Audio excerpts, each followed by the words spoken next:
After months of wedding rumor, Joanna Duggar tied the knot with Austin Forsyth earlier this spring in the couple's native Arkansas. Despite false reports of a full wedding, on Joy's birthday, the Duggars sent out invites to relatives and friends like any family would. Invitations that, obviously, include the date. Why is this invite, sent to the Hollywood gossip exclusively from a source lucky enough to receive one, significant, you ask? In many ways, really most ways, it's not at all. We can see the Facebook comments now. Ooh, a wedding invitation was sent out that included the date and the names of the duo getting hitched. What a bombshell exclusive, THG. We concede the point. It is worth noting, however, that this was sent to hundreds of people, each of whom honored a request on the back. Do not post this on social media. If you watch Counting On online, you saw Joanna and Austin's road to the altar culminate in the season premiere early last month. That's barely 2 weeks after this wedding. Which means the Duggars either kept TLC in the dark, or the network is equally good at keeping secrets, and either way, it's impressive. Up until the night Joanna Duggar and Austin Forsyth married, and Joseph and Kendra Caldwell got engaged, we were in the dark. So was the rest of the celebrity gossip world. There were the aforementioned reports, complete with a fake registry, suggesting that the two would tie the knot later this year. Weeks before the wedding took place, an erroneous report indicated that Joy would become Mrs. Forsyth the previous Friday night.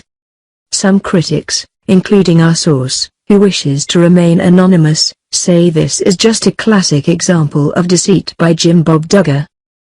We're not sure we would go that far. To be sure, Jim Bob knows that the courtships, weddings and pregnancies of his adult daughters are keeping his reality TV empire afloat. We won't bother to point out the irony of a show about a deeply patriarchal family being rescued by a generation of young women.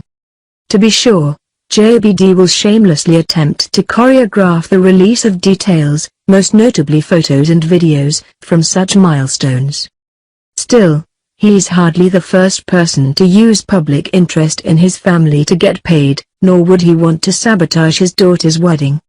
If you were to give him the benefit of the doubt, do you really expect him to spread the word publicly, not only impeding efforts to control media coverage but inviting unwanted attention?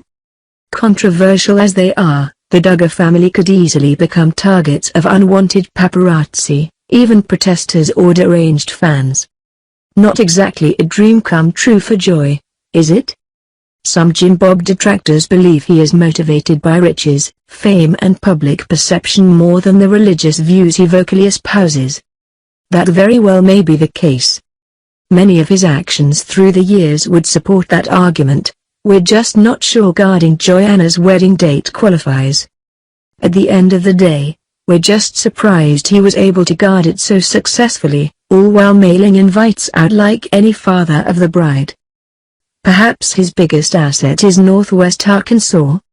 Living there, so far from New York or LA, even such a famously huge family and community can remain relatively tight-knit and private. At least until 6-7 weeks go by and some lucky invitee finds theirs and tips us off after the fact, and for that, we thank them. Can you believe, though, that in the digital age, and given their popularity and the tabloid scrutiny surrounding them, that his plan worked?